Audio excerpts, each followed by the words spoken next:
1st of January, and in 2 months' time, you're talking about a more sophisticated technology. That's why you see phones keep coming out in diverse versions. But what I want to point out, I would like to come with real examples of people's experience so that the community can feel us. Okay? Yes. Let me take a simple thing like current, electricity. A lot of people used to have headache, oh, a new here, a new there. If you look at the number of solar panels that have increased in our community between January 2023 and now, you see that it has increased. The number of boreholes have increased. People are not talking of wells anymore. Almost every compound is wanting to have borehole. You may not directly see technology in it, but at first, solar panel is about technology, electrical engineering, transforming solar energy into electrical energy. It was first very expensive and only few people could afford in 2022. But because technology evolved, the cost and material of production became lower, and therefore a lot more people could get it. And so a lot of people, I think that Cameroon leaders, like Brother Luke said, should start living in the future. Like, I think I borrowed that from Chief Isoka, His Excellency, His Royal Highness, sorry, Chief Isoka. He likes to say this statement repeatedly. Where are we going to? I am saying this not to bring down anybody, but I'm telling all our energy suppliers, water suppliers, be warned. People are looking to the future. Very soon, Enyo will become obsolete. We will not need you, just like some places have closed money. You know about Expert Union in those days? Yes. It's closing down. When every compound has a solar panel, you will close down. When everybody have their borehole, you will close down. So please, I'm just using those two practical examples. But honestly, technology has done a lot. I use this example because they're close to us. But in the tech world, there is a lot of technology. I think we've been here a couple of times talking about encouraging students and female students especially to get into engineering. Because there's no way, IT is the way forward now. It's not, you see, there's the new recent trend, generative artificial intelligence, which is coming up. Of course, artificial intelligence is just a fancy name for machines doing what humans are doing. So youths have to also watch out and watch out and sit up. If you are not innovative, if you are not participating in what the tech world is driving into, you suddenly become obsolete. It's not about our leaders anymore. It's not about, nobody can clip you down anymore. The avenues are so many. You have classes online. In fact, the avenues are broad. So I think in the IT world, so much has been done in 2023, and it is not even over. We are even getting higher in 2024. Okay. As the program evolves, hopefully we'll look at some of the things that are ahead. Okay. Thank you. Thank you. You're welcome. We now move to Sir Josh. Sir Josh, I know you studied here in Cameroon, but I also know you also studied in Nigeria, where entrepreneurship is the order of the day. And for a while, you've been instilling entrepreneurship in the minds of so many people. I wish to ask you, like, can you really nod your head in satisfaction that Cameroonians bought this vision? Oh, yeah. Yeah. I don't know, but anyway, I will just try to expand according to my understanding when it comes to that question. The truth is, yeah, there's a lot of noise about entrepreneurship in Cameroon, enterprise creation. A lot of young people want to get into ventures, but there is a problem which I think the government have to play their own role, and also private individuals. Like if you go to Nigeria, for example, you always say I quote Nigeria, but the truth is that Nigeria have set the pace in Africa where we can copy from. We have Bank of Enterprise in Nigeria, which give out loans to young entrepreneurs and also follow them up, training them on how to go about their business operations. But in Cameroon it's not the same. I know the Ministry of Youth Affairs is trying to do something, but they have a lot of lapses when it comes to their structure. I think they can copy what is happening in Nigeria. There's so much noise about entrepreneurship in Cameroon, but we have not been able to build a unicorn. Like if we go to Nigeria, there are young companies that are above $2 billion. But we don't have any company of such in Cameroon, which is a very big issue. But I think if we follow the right procedure, not just preaching entrepreneurship, but take action. Because One of the problems we have in Cameroon is the aspect of knowledge. We have that knowledge gap to navigate our way through entrepreneurship in Cameroon. So people need to be very intentional to take training. You know, but the problem in Cameroon is that so many youths are not willing to even be trained. You need to take personal development as a priority. You need to prioritize that. You need to take it as a priority for you. If you want to become an entrepreneur, you hear the big names like Alhaji Dangote, you hear the big names like Femi Adetula, you hear all the big names across Africa that are doing significantly well in the oil and gas sector, in the real estate sector, in the agricultural sector. All these people took time to study, network, went to the right space to study, connect with the right person. But in Cameroon, and also our business environment also is a very big problem in Cameroon, because if you go to Nigeria, there's a lot of collaboration. You see, most of these people who are big guys that are running above $1 billion business, that's $1 billion business, most of them, they have been servants under different corporations. And one of the things that we don't have in Cameroon, which I think Cameroonians need to approach with a lot of intentionality, is to get into servanthood. The truth is that you may be serving somewhere and they are not really paying you very well.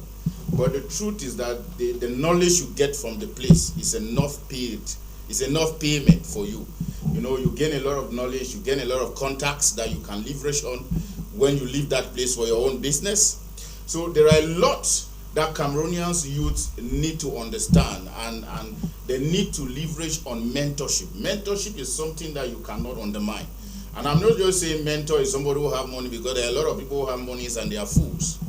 Yes, a lot of guys in quotes that are rich in Cameroon, you know, they are not really knowledgeable. Most of the guys. So we are not just talking about money. If we are talking about sustainability, after you leave this world, can your business still be sustainable? You understand? So there are things, there are structures that you need to put in place. It's not a one-man show issue. It's not a one-man show. So entrepreneurship is deeper than what Cameroonians are pushing around.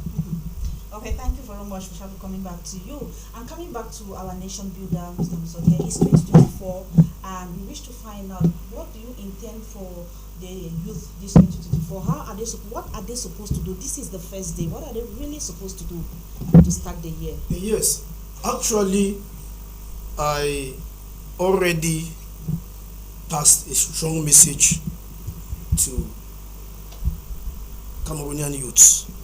You know, if I look at those that I've trained, among these trainees, there are close to 400 youth leaders.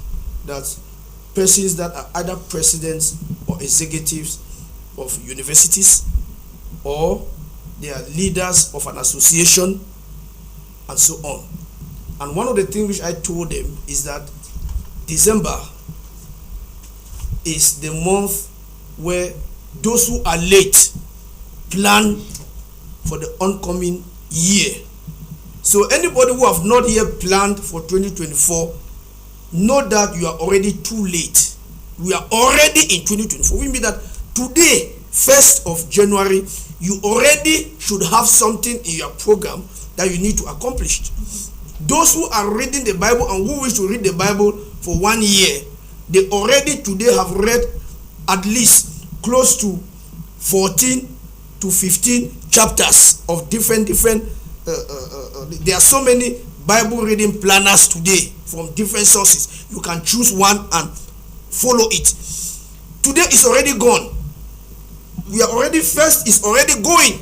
So let me say this. You know, I must give credit to the Cameroon Youth for Jesus Ministry. I think this year I will have to bring them again on board. I served in the Cameroon for Jesus Ministry for 18 years plus, because I'm still there, though not fully active, but there we are the ones that are helping to advise the young people that are coming up, step in time and again, to teach them, to train them, and to tell them what they should do now. The dynamics have changed. They cannot walk the way that we walked. We were sleeping in villages under mosquito and the rest, and found things very difficult. You don't eat for about 1 or 2 days, but you people are still there preaching the gospel of Jesus Christ. So I learned a lot from this. What I learned from this is that we were always teaching and talking about goal settings, objectives, personal development, career development. We focus on this among ourselves before carrying the gospel out to those who need to listen to the gospel and surrender their lives to Jesus Christ. In fact, today, 1st of January is the best day to surrender your life to Jesus Christ, so that you will never forget that you surrender your life to Jesus Christ on the 1st of January. So I'm still telling the Cameroonian youth and the African youth that you need to plan your life for at least 20 years. Which means that, because if you get me up from my bed now and tell me what are you going to do in the next 20 years, I'll tell you. It's written, it's documented, and we update it yearly. It's not fixed. As things are changing, you go back, you update, you change here, you change things. But have that sketch, have that focus, have that vision, knowing where you are going to in the next 20 years. For example, you can do it for 10 years, you can do it for 15 years, you can do it for 5 years. And have this focus. This is your driving force, so that whatsoever you are doing is around this. Other things that come up that are not helping you, you push them aside. You cannot do everything. Choose that where you find yourself. And this is what I've been training and talking to young people. You cannot do everything, because I see people today you dash here, tomorrow you dash there, and the rest. Then we also had this challenge of reading books and coming to share. That's where I had a goal of reading at least 2,000 books within 15 years, and I had to clock it, because it was a great challenge among us, challenging ourselves. How many books have you read? What can you tell us? And so, but this type of challenges are very scarce today. That's why this is what I pass out to the youth, and will continue to pass it out. You cannot sleep in a nation, in a continent that seems to have slumbered for 60 years. We need agile and sharp youth, smart youth that should take Africa out of this mess. Those are the type of youth we are talking about. Today you hear everybody entrepreneurship, and if you ask what is entrepreneurship, they'll not even tell you what it means. But entrepreneurship is deeper, very deeper than what they think. Every youth is so independent in the way they do things. I've told them, you have to work as a team, you have to work in a group, you have to work together, you have to share information, share knowledge, share that which you have. So it's the same thing which I'm telling the youth again, 2024. If you have not yet drawn your goals for this year and beyond, please retreat yourself, take a retreat, sit down, walk. Sit down and walk. Nobody is going to plan your future for you. Nobody is going to help you to make it if you don't already have a plan that you wish somebody to help you in that plan. Because people don't help in space. People help in what you have at hand or in your mind. And you come to them and they say, okay, this is how I can help you. This is how you should go about it. It applies also to pastors. Many pastors are so frustrated and they cannot yield fruit in this generation because their life is completely out of phase. They don't have any plan. I talk with many of them every day. I tell them, what is your 20-year plan? They don't have. What is your 10-year plan? They don't have.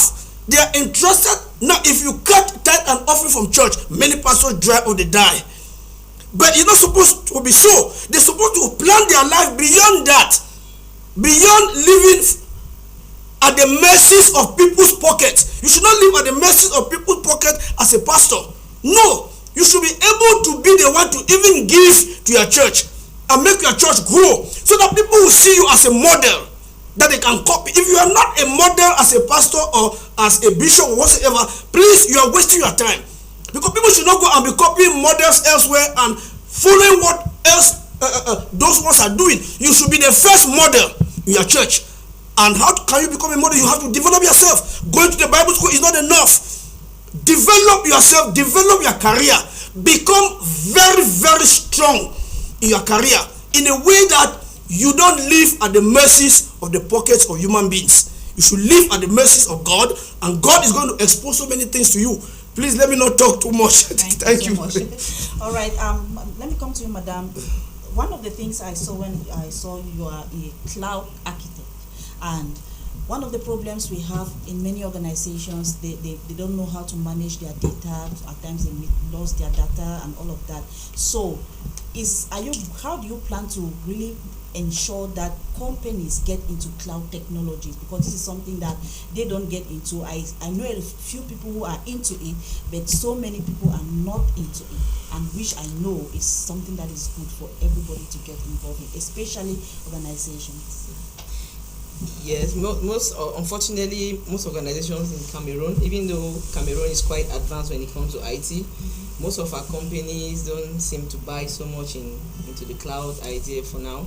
Probably most often, I think that most administrators don't even appreciate what it is. But basically, using the cloud simply means using infrastructure as a service, as opposed to owning that infrastructure. So if I needed maybe huge memory space, I don't have to buy, because the memory is a resource in IT, in computing. Memory is a very huge resource to be able to keep your data and keep it safe. So we know about security and all of the mischief that's going on. But instead of having to buy that storage, you just use it as a service. Supply, you just pay just for the quantity that you need, as opposed to buying the resources. So that is basically it. You get another company to keep your data for you safe, and you're able to use it. If you want more space, you use it. If you want less, you pay just for what, just so you don't have to waste money. It's quite an intense technology that companies need to get into, but I think they're ignorant. I think that it's ignorant, and the only way to erase ignorance is to learn, is to get knowledge. Knowledge expels ignorance.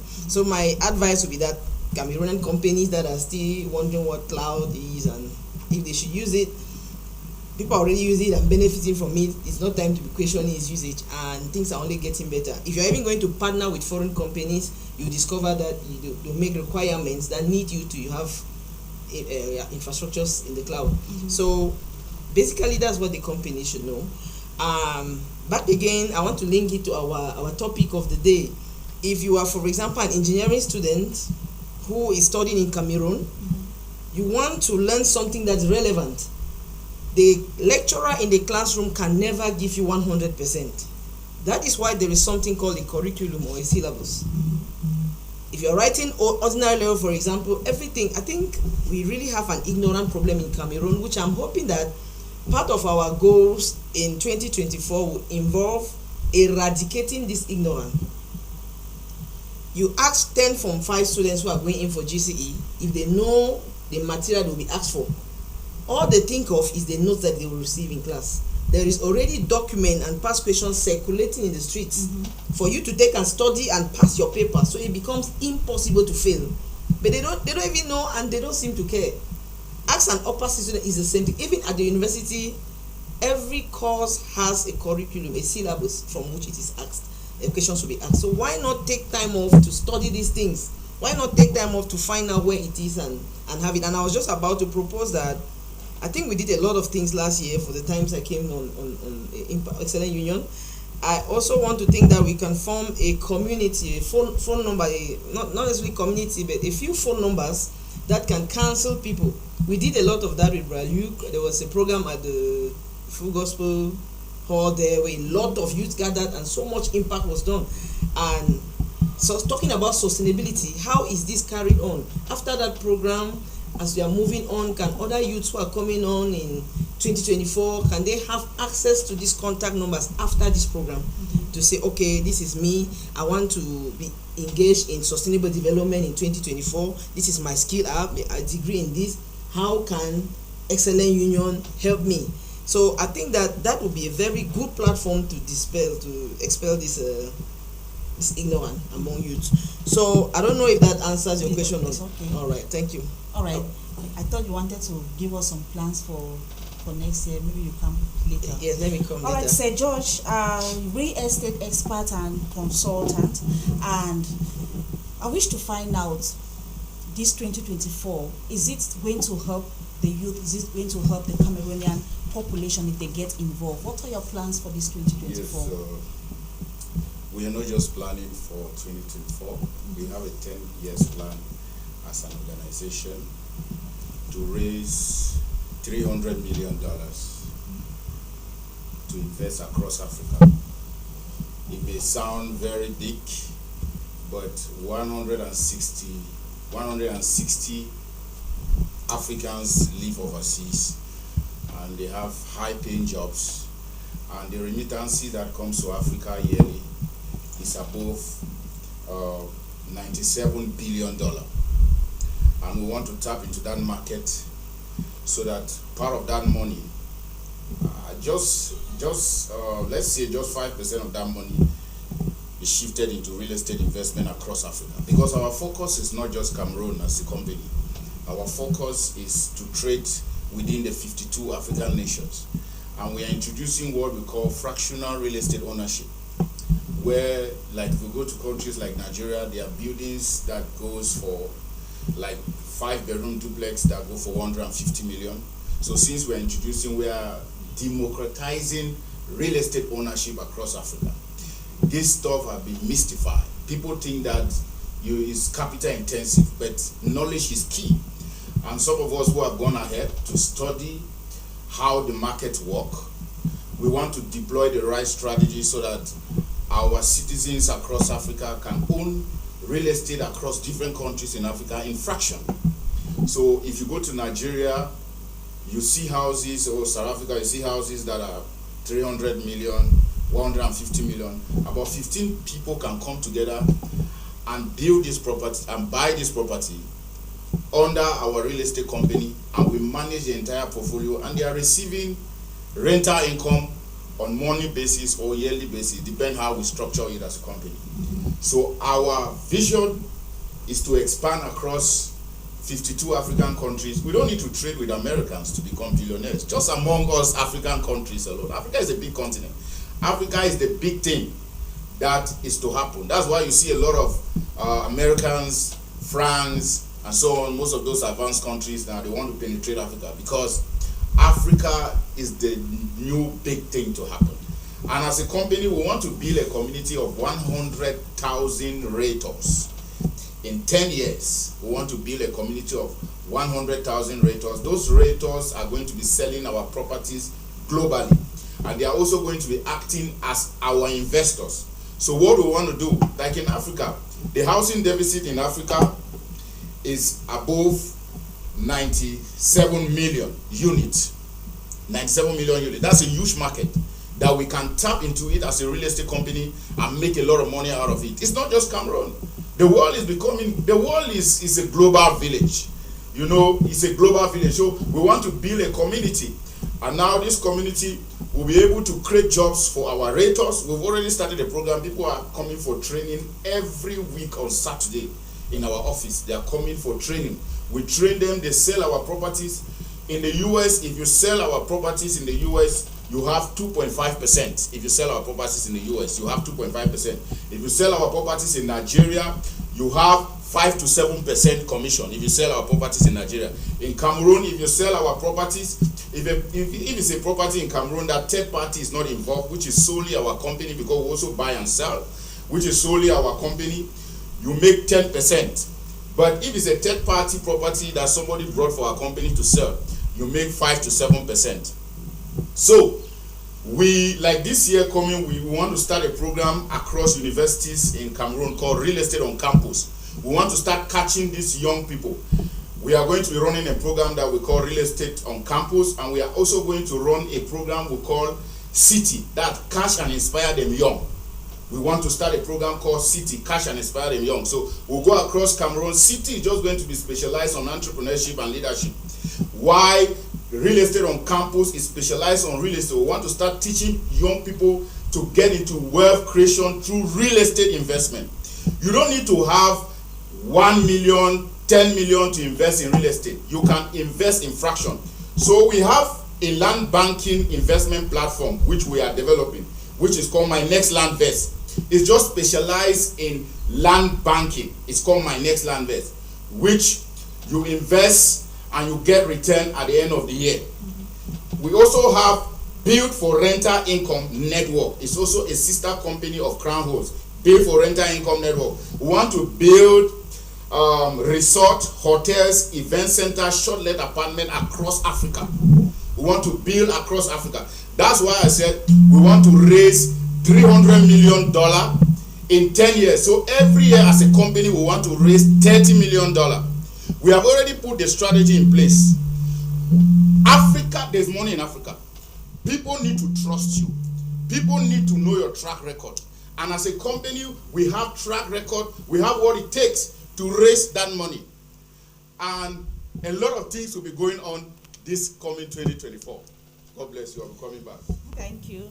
And let's come to our nation builder, Mr. Musoke. A lot of people, especially the young people and some women, majority though, are they buy the idea that when it comes to nation building, it's not their thing. Maybe nation building is something that has to do with the authorities, that has to do with the government. How do you get people involved in nation building, and how can they do their own little way, how can they participate in their own little way to build a nation? Yeah, actually, the problem is not really the youth. The problem is the African governmental structure. African governmental structure is a skeptical structure. African leaders have made it in a way that their own citizens are really not given the opportunity the way they are supposed to be given. A lot because of this issue of the threat of power. That's why you see most African leaders stay a lot in power, and they have not been able to put in place a constitutional system like the United States, where even if you are the best human being, you have just 2 mandates. And this type of system, this is what was supposed to be copied. Africans are making noise about democracy. I've asked a good number of them, which democracy are people talking about? A democracy where one man will be in power for 50 years, for 40 years? That is not democracy. So the African space have been monopolized by wicked human beings who are called leaders. Some of these things have to be made clear so that some of them should repent and drop and decline from their functions they have served. Let the younger generation move up and bring innovations in the systems. All the good push that the younger generation is trying to do is hindered, and there's no bottlenecks, blocking and blocking and blocking. Whereas in developed economies, instead they open the space so that this younger generation should come up and they will embrace it and push it up, and it brings innovations in the nations or in the continent. So I wish to say that in as much as I may not so much blame the younger generation, because the space has not even been made competitive for them to even compete. The space has been monopolized in a way that nepotism is the order of the day. It means that you can be a young man with a very good idea, very good creativity, knowledge, innovative, but you may have to struggle before you can even be looked upon. Whereas mediocres are promoted. Mediocres who don't know anything are pulled up, and because they have connections to authorities and the rest, they are favored, whereas they have nothing to produce. They have nothing to show forth. They have nothing to contribute in the real sense. But those that truly have what they can contribute and change the nation, there is a lot of skepticism and threat in the part of African governments. That is why the African diaspora have not been able to penetrate the African continent. It's because there is a blocked space, and the African diaspora have been working a lot to see how to penetrate this space. And the space, and the problem is the colonial imperialists working together with wicked African leaders have blocked the African space in favor of the colonial imperialists rather than the African diaspora and the Africans. You can see the contradictory space. A space that belongs to Africans have been made favorable to colonial imperialists who are reaping billions from the African space. Then, for example, let me just give a very simple example. You cannot tell me that Cameroon wished to build 14 toll gates, a small project of how many 100 millions, which one young man can take that project, build it, and reap whatsoever is going to come from it, is being constructed by France or Chinese. I mean, a small project, not a big project. And you have many of such projects scattered over Africa that can be taken care of by Africans at home or abroad. So the African space, that is why I'm saying that we need to usher out this old generation of African leaders and let a new generation of African youth who think liberally and who can open the space for Africans worldwide in order for them to come. For example, let me just give you another simple example. What is the problem of double nationality? Instead, it's an advantage to the African space. But you cannot tell me that people are even fighting for it to be done. No. Instead, the African leadership would have just embraced it within the twinkle of an eye, because it gives an advantage and opportunity for African diasporans to be able to invest. They have an advantage that they go get invest. But this is a blockage that makes them not to freely exploit the African space. So there's a lot of problem, and that is why we are trying to raise a new set of African leaders who should think differently, who should work hard to take over the African space and open it up.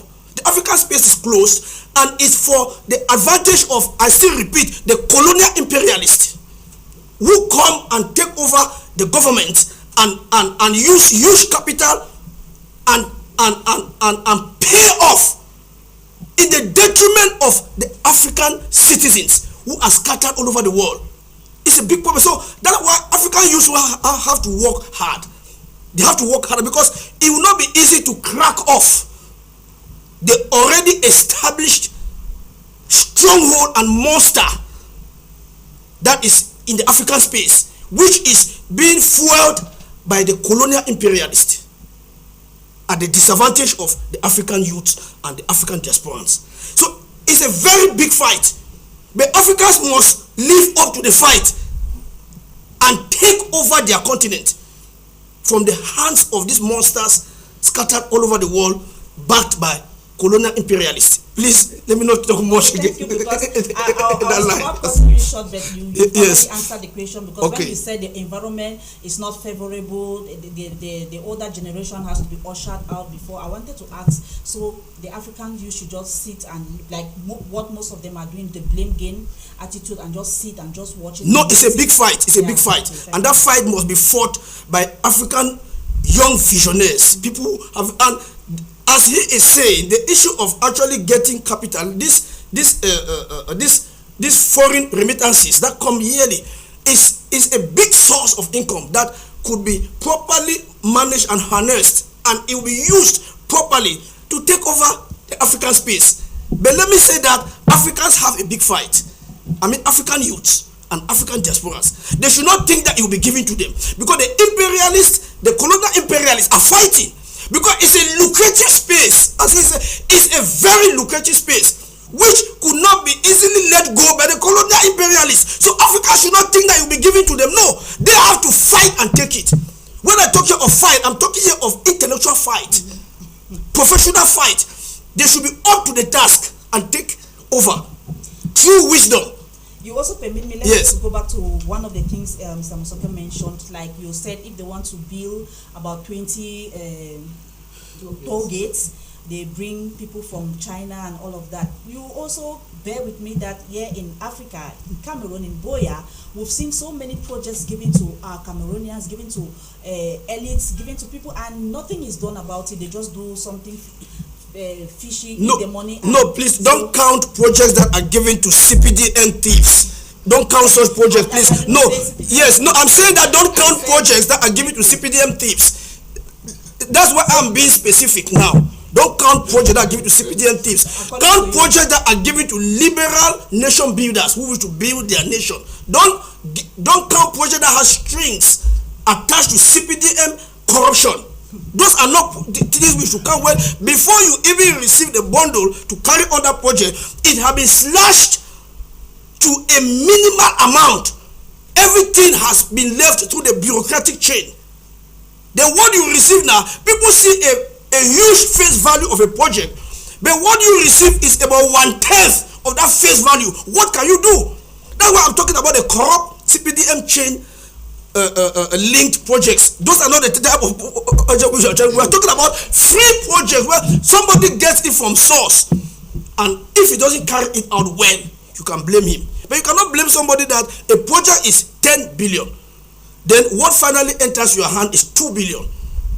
But people are expecting to see you do what is worth 10 billion. It is not possible. That is what is happening in most of the projects. Even small classrooms that are built, which is supposed to worth, say, 14 million, for example, what actually enters your hand at the end will be around 3.5 million. And what can you do? And people will blame you that they have given you a project of 14 million and you are giving something that is not even up to 2 million. It's because the bureaucratic corrupt chain has already played their game. And you who is receiving at the tail end now, people are looking back at you. People don't know the bureaucratic corrupt chain that have already cut down this money. And you now cannot do beyond that which you can do with the small that has entered your hands. That is the problem that the younger generation is going to come, and one of the greatest things that they have to fight against is corruption. That's why when I'm training youth, I talk a lot about ethics, morality, and the rest. Corruption is a cankerworm that must be conquered in the African space, and youth should be ready not to join the train of corruption, but they should be ready to fight corruption and kick it off the African space so that they can operate better. And how can this be done? We will come back to that. Thank you so much, Mr. Musoke. Contracts are given to everybody, not just to CPDM people. All right, this contribution says, good morning and Happy New Year to all in the studio, especially to my guardians, Mr. Musoke, for the brilliant advice to the youth. This is Jinkem Salifu in my 16.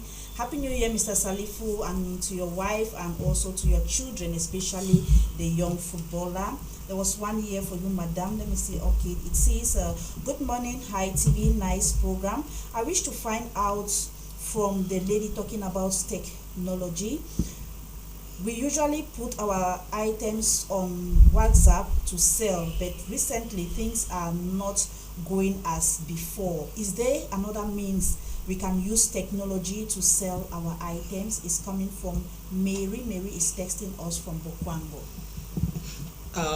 Yes, Mary, thank you for the question. I would make a few recommendations to answer your question directly. WhatsApp is becoming obsolete, and you need to be, that's what we mean when we talk of innovation. And you need to do other things now to go beyond WhatsApp. For example, what was your niche? When you put your stuff on WhatsApp, it is limited to only those who have your number as their contact that can see it. That is already a huge limitation for you. So you want to have a bigger market than WhatsApp, which means that you want to also have a bigger payment platform apart from Momo, because on WhatsApp, the Momo, you find it and give them and all of that, which means is that, in fact, the implications are just chaining up. If you want the whole of Africa, the whole of the world to be your space, you have to go beyond WhatsApp. Most people, what they do now is something like TikTok.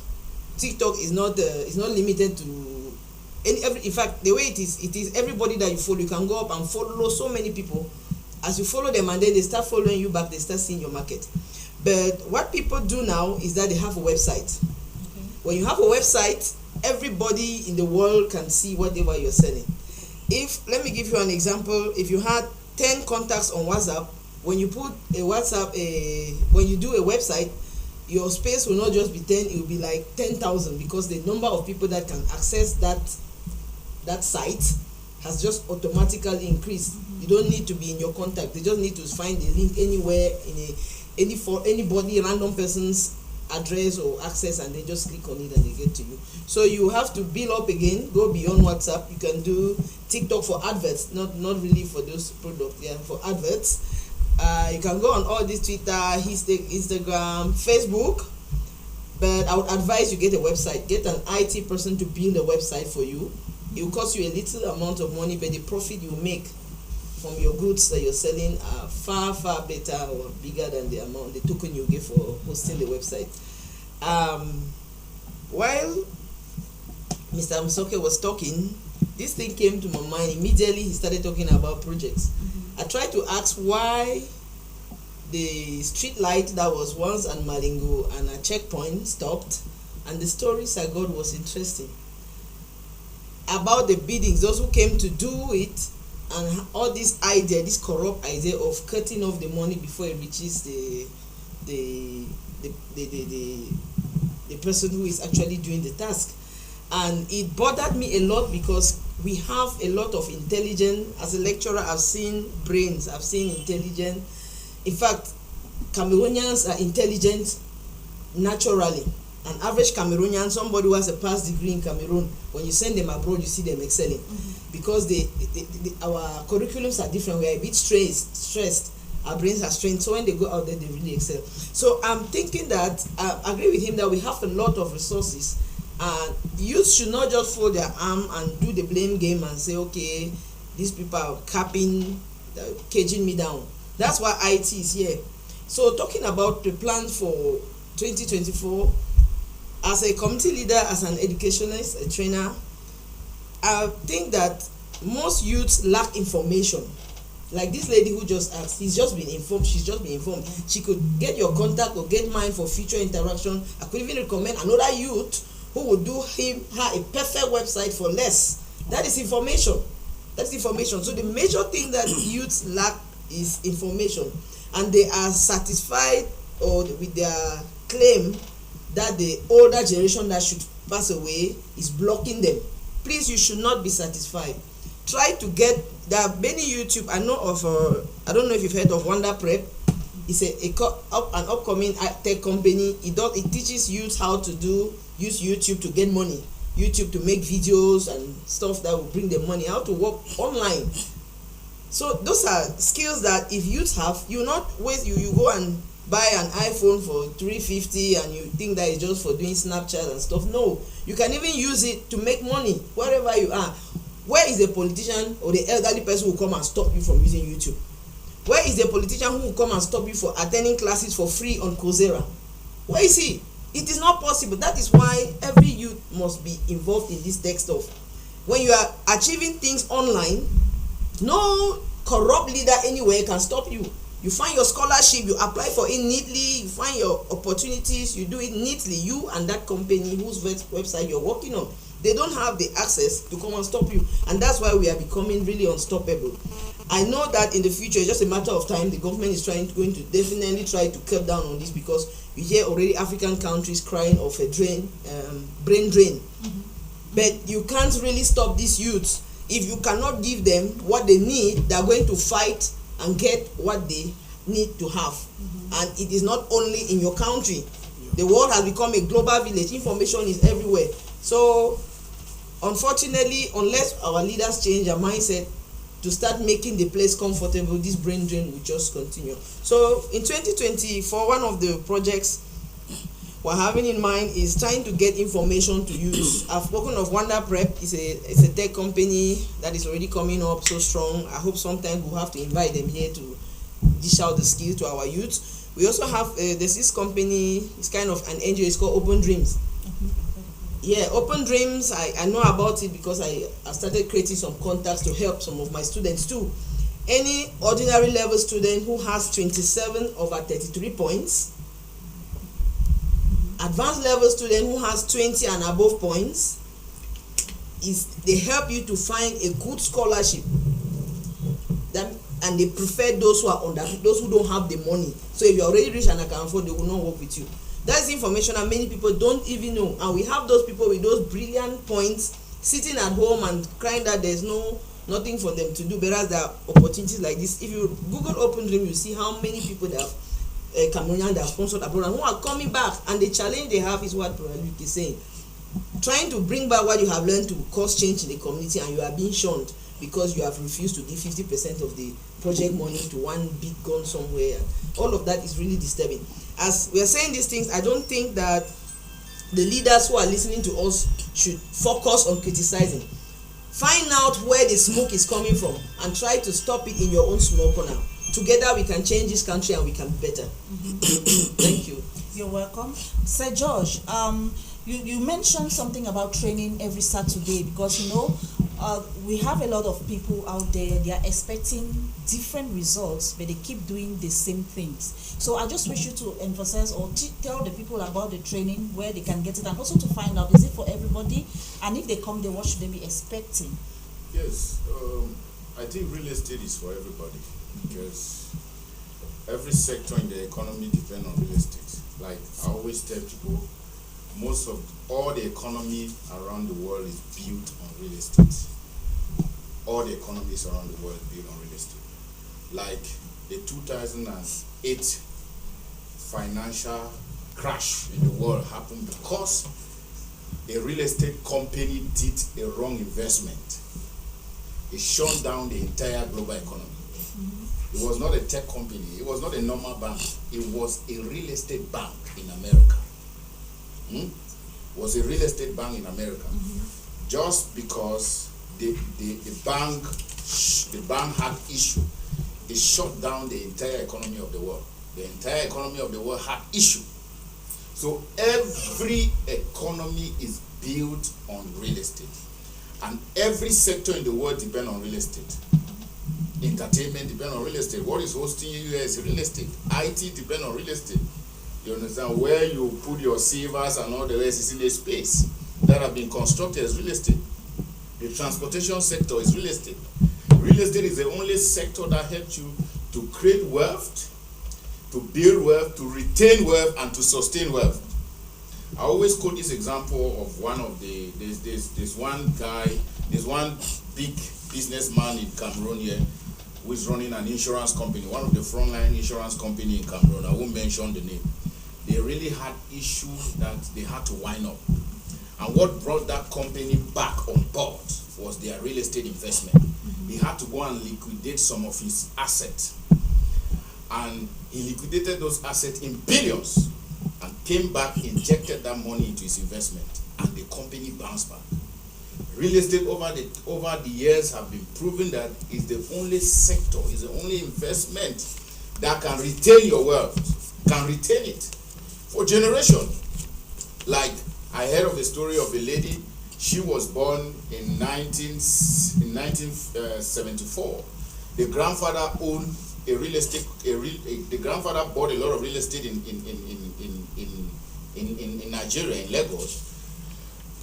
The grandfather died before she was born. And do you know that even after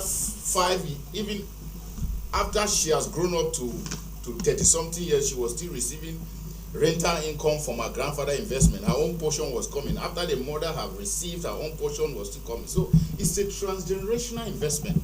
And I want to tell people that we do real estate training. We do this real estate training every Saturday, and we are very intentional. Actually, this training for a month is $2,000 because a session with me for real estate for my 2 hours is $500. 2 hours is $500. So, but we made it free. It's supposed to be $2,000. We made it free. I myself have attended a class with Grant Cardone, one of the biggest names in the real estate sector in the US, and I paid $2,000. We're 11,000 of us online. 11,000 just to listen to a man talk to us how to navigate our way through real estate investment. And I tell you that we are doing it for free in Cameroon, but a time will come that if you want to attend the program, you must pay. All right. Thank you so much. And also, we've started a school of estate, Babila School of Estate, where we train you to be certified, so that when you find yourself in Nigeria, you find yourself in Dubai, you find yourself in the US, you can practice as a realtor, you can practice as a real estate developer. God bless you. God bless you too, Sir George. And televiewers, let's welcome on set Reverend Bertram Ginyu, Director, Diversity in Development Empowerment Program. Happy New Year and welcome to Excellence Impact. Happy New Year, thank you very much. I'm grateful to be here. All right, I'll just stay with you. We have ended 2023 and we are into 2024. And from your description, you have diverse knowledge in so many developmental programs, empowerment programs. I just wish to find out from you, for you to educate the youth strategically on the kind of developmental programs you should engage in this 2024. Wow.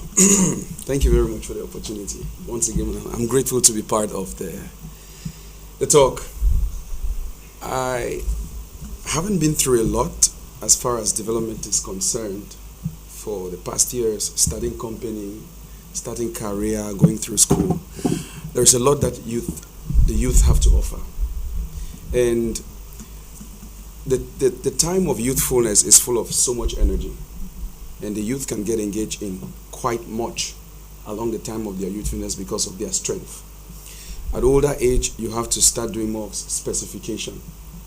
So if I would start by advising the youth, at an earlier age, the best thing a youth can do is develop themselves as much as possible to prepare themselves to leverage what they have spent time learning. We can draw this from the inspiration of our school curriculum. There are so many subjects that the young student starts learning from general education. As you grow older through secondary education, higher education, and university education, you start specifying. So the time of youth to be able to participate in development, the best thing you start first is in getting as much training in diverse areas as possible, because that is going to set the ground and the bedrock for every developmental activity that is going to take place. Like in the meantime, while I was in school, I studied chemistry and did material science and engineering as a minor. And when I left school, I was starting a company with little finance in hand. I went to different persons and all they could do was advise. There wasn't much that they could actually help. So I had to delve myself into business learning, business development, entrepreneurship, building financial documents myself because I didn't have money to pay an auditor. I had to try everything I could to stand on my own. And one of the foundations of development is actually financial capital. You have to be able to raise funds. You have to be able to manage business if you are starting on your own as a sole proprietor or young entrepreneur. But these cannot effectively start up if you don't engage training.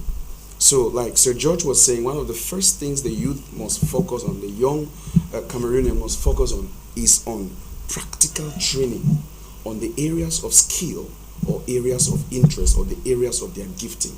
That is the first thing as far as development is concerned. From there, with respect to performance and the demand, they can be able to be much more resourceful to the community.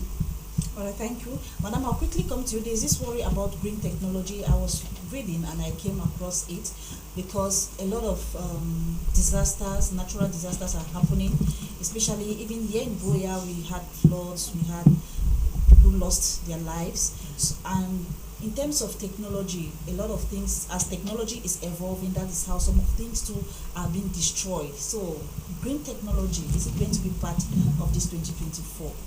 Yes, well, it's not like it's still going to be part. It's already part of. It was part of 2023, and there are a couple of things that other governments are doing. Mm-hmm. You spoke about data before, to protect data, and then how to do green technology. That is, well, the word sounds already so big, and some people go, "What's green technology?" After all, it's just using technology in a way that is not destructive to the environment. Simply put, that's it. So many things are going obsolete and some really needs to be discarded. Think of the amount of huge desktops that you see in big rooms hanging all over the place. That's it, and that is why cloud computing, part of the reasons, part of the problems that cloud computing solves. Mm-hmm. Instead of buying huge infrastructures which you may not really need or you may not use all, why not just pay a company for what you need? That involves even hardware, software, and other processing capacity and other resources, IT resources. So unfortunately, many people are not practicing it, but Cameroon, let's wake up. The world is going ahead. It's not just about having sophisticated IT devices. It's about knowing how to use them properly and also instituting legal regulations to regulate the usage of both data and other IT resources. So that's it about green technology. I really pray that people get into it. I wanted to say something when you spoke about the topic of the day, engaging ministers, gospel ministers, chiefs, community leaders, and youth, women in this whole community development and how it becomes sustainable. My recent observation is that, there's been this thing about women empowerment so much, so that the boy child also has been forgotten, kind of. I attended like 4 graduation ceremonies, and the first 6 of every class were female.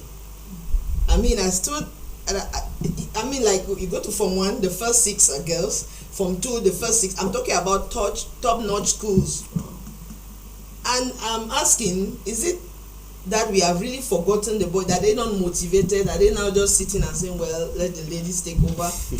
And one of the things I'm hoping that my little NGO, DOIT, which empowers female general students to do science, technology, engineering, and mathematics, should do alongside with other of these NGOs and institutions that we're talking about, should focus on is putting a balance. If you forget the boy child, will still be doomed. Will after some time come and start fighting another kind of battle. So I think that people should also focus on how to get the boy child, both boys and girls, developed. It doesn't have to be a man to do that. And that is why, to answer the question, how can women participate in sustainable development? Development, it can be in any field. I talk much about education because that is my field.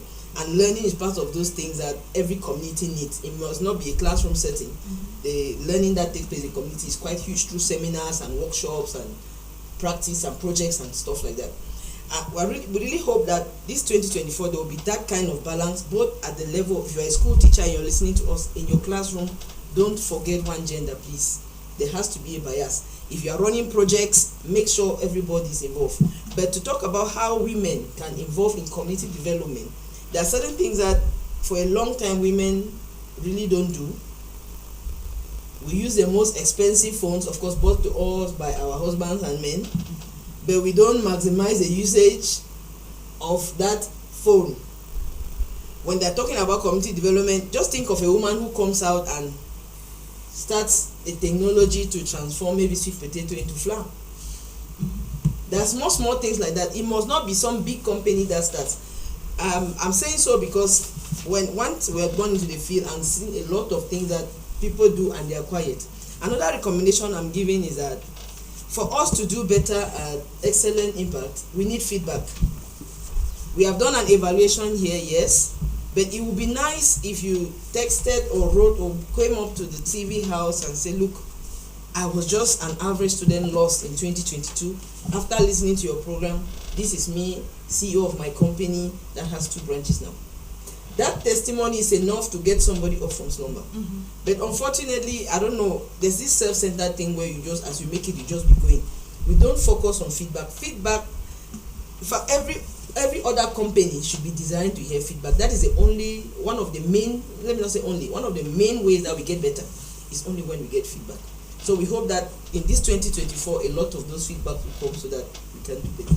All right, there's a message here for you, Mr. Musoke. I said, greetings. I wish to find out from Mr. Musoke how to come up with a plan or project that is realistic and sustainable. I always have difficulties in midway, I'm sure. Midway, I usually have difficulties midway. I will be glad if you can just give me some tips. No need. Yeah, such a person should get to me. I cannot be giving that on air because I have to call the person, talk with the person, and really guide the person well to do something that makes sense. So please, feel free to get to me. I will help you out to plan what you wish to do. Just feel free to get to me for free. You will not pay me for that job. So just feel free to get back to me. I will guide you and help you out to handle that. This thing with you, Mr. Musoke, most people, they complain that they don't have, like Reverend just mentioned here, they don't have financial capital, like the cash in hand, to start up something, to empower themselves, to develop themselves. Must you really have money or cash, physical cash, for you to do something, for you to develop yourself?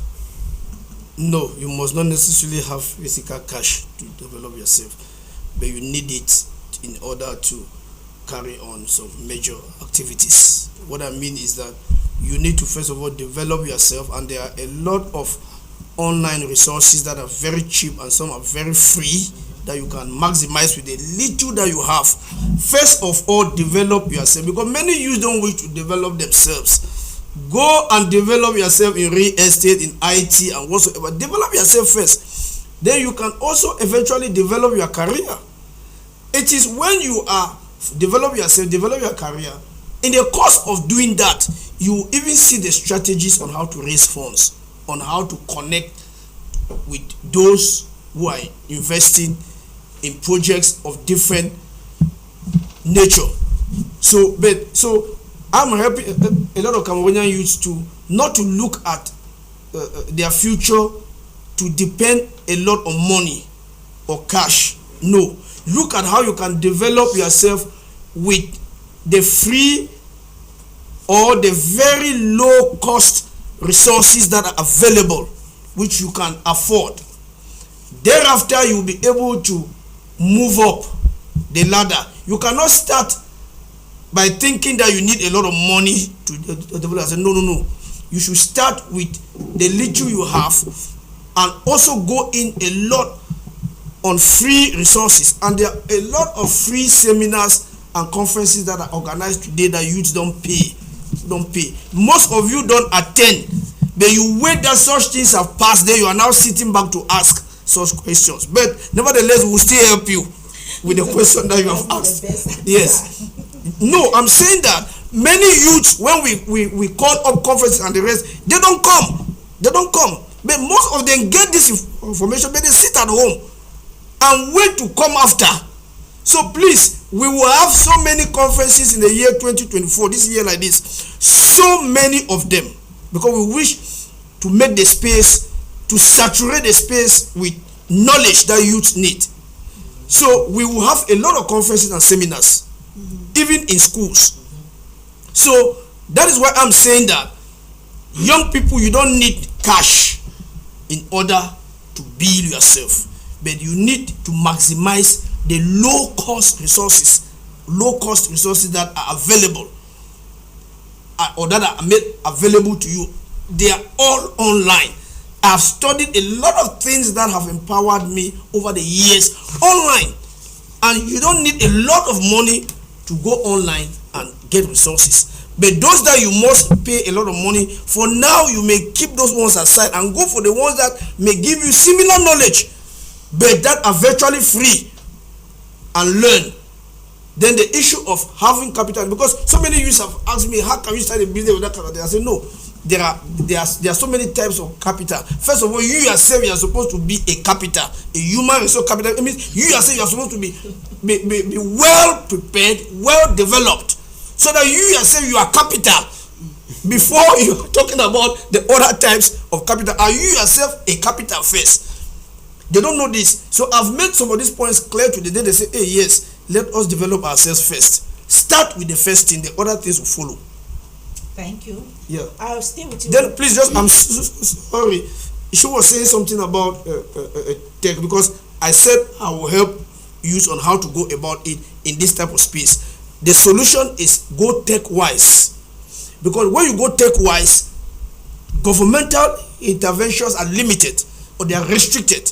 You can do a lot by exploiting the information and communication technology that is available today. So in as much as they can block the physical space, they will not be able to block the digital space. So you can exploit the digital space, build yourself, and there will come a time where they will not be able to stand the pressure that will come from these youths that are well developed. Yeah. Go tech-wise, right? Yes, go tech-wise. And also, if I'm talking of going tech-wise again, he too has explained it. When you also go tech-wise and get this free training of real estate, I'm still saying it again.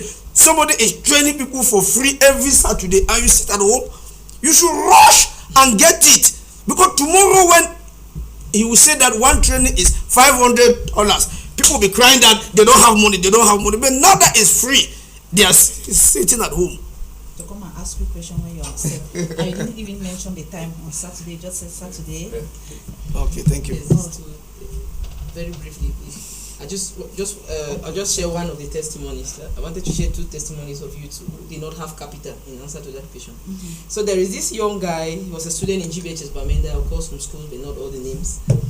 This guy had no money, so he would go to the Bamenda main market and ask those Igbo people selling plastics.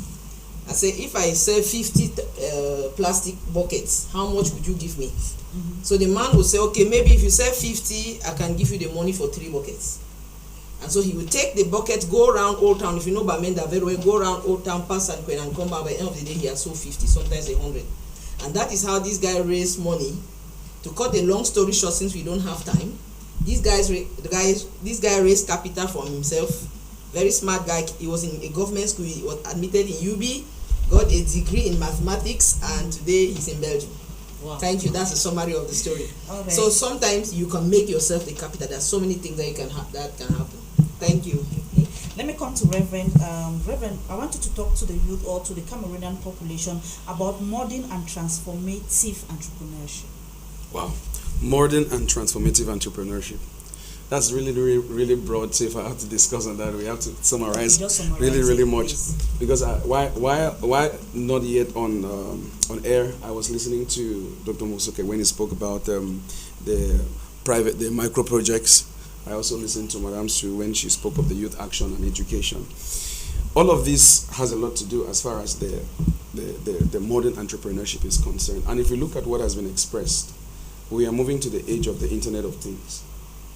And we know that we haven't received yet the Starlink of Elon Musk, which has made internet very accessible. I mean, the 5G network or whatever, there's a lot about that. Everything in modern time is going to have a lot to do with the internet, except one is going to cut himself out of the network.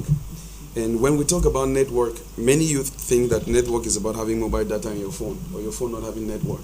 The network is bigger than mobile data on your phone. Whether you have mobile data on your phone or not, you are connected to the network. It's a networking of every system, every gadget that's on you. The worst is when we're going to have the Internet of Things. So this is something that must be primarily put into consideration.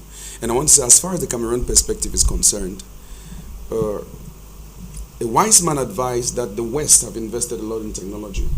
But in Africa, we have our natural resource. So like real estate that Sir George is talking about, they should be very mindful as far as that is concerned. Because as far as modern entrepreneurship is concerned, there has to be a lot of investment in artificial intelligence, which of course cannot be avoided. Artificial intelligence cannot be avoided. So each one must learn how to go along with that. But even with that being available, one of the most important things that we must master, that the youth must master, if you must engage in entrepreneurship, is self-development. There is a lot of negligence to character, negligence to the solidarity that should exist even as we strive to succeed in our individual pursuit. One of the first things that is needed, even in business, is good faith.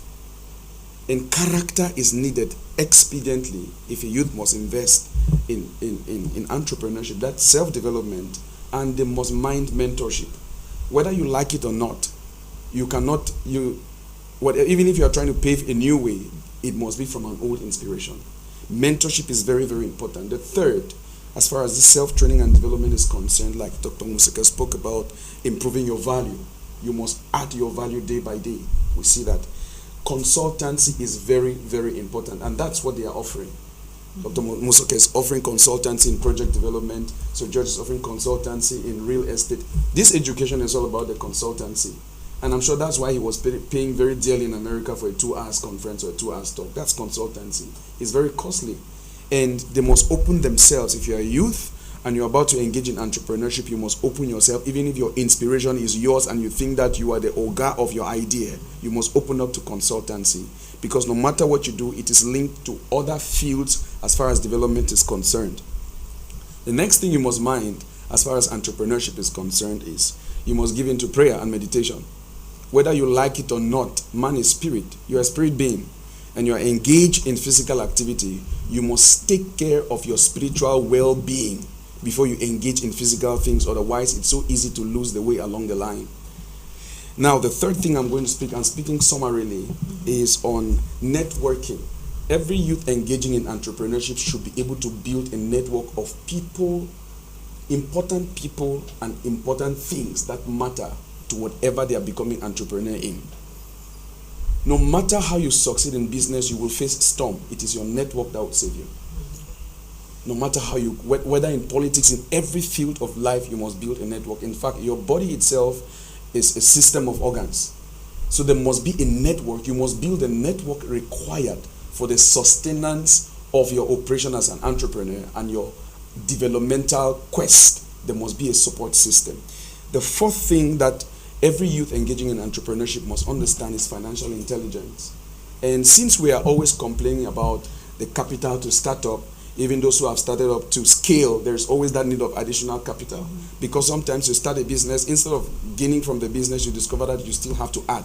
No matter how much you bootstrap, you still have to keep pumping money into the business. And sometimes that's where our business dwindle and die down.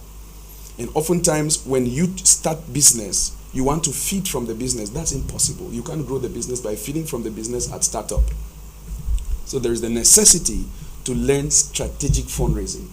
You just spoke of the idea, Madam Sue just spoke of the idea of how the young man raised funds through selling of buckets. Sometimes some youth are too lazy to raise funds. They are waiting for grants. They are waiting for some help. But you should be able to learn strategic fundraising. I was able to go through a training by one of the UNESCO club leaders who was sent to the University of Buea. That was as far back as 2010. And what I was learning, it was with Erudef. And I was learning about fundraising, how to raise funds, by writing projects and different activities that can be done for fundraising. And in this aspect of fundraising, once you have trained yourself and gained value in your personal development, and you spend a lot of time in meditation, because without even prayer, without Christianity, I'm a reverend pastor, I'm a believer in Christ Jesus, I've seen the power of faith. Outside Christianity, there are the laws of nature. Whatever you think, you attract. Those are natural tendencies that occur outside that scope. So meditation, before even talking about the Christian perspective, has a lot of power to drive you through your quest. And then more of it is when you meditate with the biblical principles that God has laid in store. I've seen it, I've tasted it, it's true, it's tried and proven. They are going to help you along the course. And when you have a good network, fundraising is going to be A, B, C to get to. With a good character, with a sound spiritual mind, with a good network, fundraising will be a very easy thing as far as entrepreneurship and sustainable development is concerned. Thank you so much. This one says a good morning and happy new year. Okay, you want the numbers of the visionist on set. All right, we'll send the number to you at the end of the program. All right, thanks for watching and happy new year to you too. We are rounding up. I'll just give everybody an opportunity. We've been talking a lot. Maybe just summarize everything, or what you really want the people, the population, to get at the start of the year, what they should do at the beginning of the year. Because most of the time you find that people set goals and they set goals that are not realistic. You are not working, you don't have any money, you don't have any source of income, and you're setting your goals that by the end of the year you're going to make 5 million. That I don't think that is realistic. That's my own. Yeah, so we just summarize. I'll start with you, Sir Josh. What I want to say is that this year, I'm talking to the youth, that this year they should take it as a priority to develop themselves and also invest in real estate. Like the Reverend was just talking, there are a lot of platforms you can even get seed capital. I'm talking about non-equity seed capital. Like we have our brother from Delta State, Tony Onyemachi Olimilu, the chairman of UBA Bank, Tony Olimilu Foundation. They'll be opening their portal very soon for their $5,000 capital for startups in Africa. He has been doing that for over 10 years, so it's close to 10 years now that he has been doing that. And the other platform, African Development Bank, to just launched a youth entrepreneurship bank that youth can take advantage of, and you have good projects that run in millions of dollars, African Development Bank. I think Adesina is doing a great job for Africans youth to strive in entrepreneurship. So you can also get a lot of funding from that platform. And one of your priorities this year should be to own a property. If you are listening to me, buy a property. You can go through the fractional ownership model. You know, you can pay and buy a property for investment, because most of the time when we think about buying property, we just want to buy to build our personal houses, which is liability. Not so many people who are living in big houses who don't have any house that is giving them cash flow. It's a very big mistake, and I don't want our young people to repeat that same model. There are a lot you are going to be learning this 2024. God bless you. The time on Saturday. Okay, on Saturday, every Saturday we have our program. It runs from 5 to 6:30 p.m. Our real estate trading profit point at court entrance, Boya, just up. Thank you. Okay, I just want to say Happy New Year once more. The date has changed. Some cosmic forces have changed. The only change that is remaining is you. If you don't change, you just have the same old year that you've always had year in, year out. So the change is on you, our dear listeners. And for more information, if you want to get tech savvy, you want to know someone to evaluate where you can get into the tech space, I can invite you to the closest to you right now is Wanda Prep. It's the huge building just before First Trust. Just come to the last floor before First Trust Building and Support. Come to the last floor. That's Wanda Prep. There are people there to coach you and tell you the things you need to do, how you can use your phone to make money, legal money, not scamming, please, and other things, other IT things where you can get in, and stop worrying yourself about politicians who are catching you down. Thank you so much, and Happy New Year. Happy New Year. Okay, if you are not wishing people loved ones Happy New Year, coming to you, Reverend. Wow. Okay, the opportunity, go ahead. Oh, I want to wish Happy New Year to all my wonderful friends and family. I think Engineer Michael will be right now listening to me. I'm sure Elaine Ellis and Dr. Shu William or Prof. Shu William probably listening to me. Happy New Year to you people, and I love you all. God bless you. Thank you. Sir Josh is a formal person. I don't know if you because you're always too formal. Happy New Year to everybody. Okay. Everybody, worship the families, home and abroad, business associates. God bless you. I said. And the body of Christ. Okay, Reverend, your take-home message and wishes. Well, first I'll start by the New Year wish. Okay. By the word of God I received, it's a year of expansion. And if I should speak to you, then I should be able to communicate to you Happy New Year, and let there be expansion positively in the positive dimension. Amen. That's my wish for you and to all my fellow panelists. And I want to round off my own part by appreciating Dr. Musoke quite much for granting me this opportunity. I'm grateful, sir. It's a privilege to have spoken with all of you, to have shared from your great minds. And the take-home message isn't different. Nobody will develop Africa for you. It has to be from you and with you. And you can't do it without God, because any civilization outside the mind of God is a cradle for human development, but is also going to be a grave for your existence. So God's mind has to be in you when you engage in developmental project. And I want to say, as far as all of this is concerned, link with sound minds. Create a strong network for whatever you have to engage, and also maintain communication. Develop yourself, build your skill, build character. Skill without character is very catastrophic. Every employer will tell you that. Everybody who is up will tell you that. You need character along with skill. And also get enough information, give enough information from you, and be the resource, be the capital. And with all of this, and God's blessing, you will be at the top, and we will see a rising Africa. Thank you. Let's go to our nation builder. It's okay, Lucas Lyonga. Yeah, I think all have been said, but I just wish to talk to the youths that they should move from intentionality to actions. So 2024 is a year of action. You have to act in order to reach out to those that you need to reach out to. And I wish to say that it's never too late, youth. You may just have been connected to us just this morning and know that you can start from somewhere, start where you are and start with what you have at hand.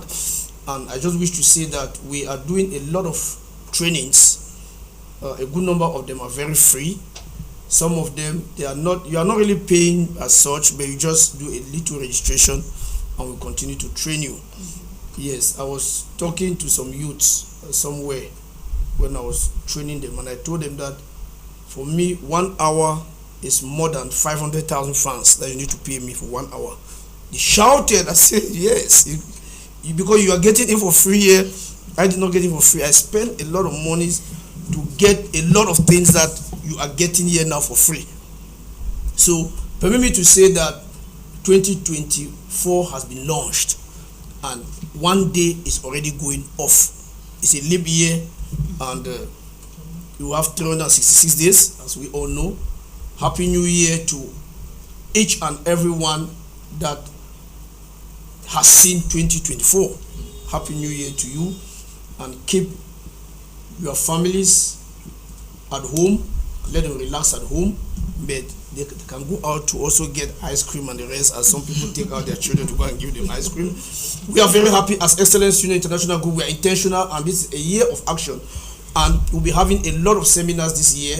And permit me to say that this year we are going to intentionally give a prize to the most interesting participant on Excellence Impact.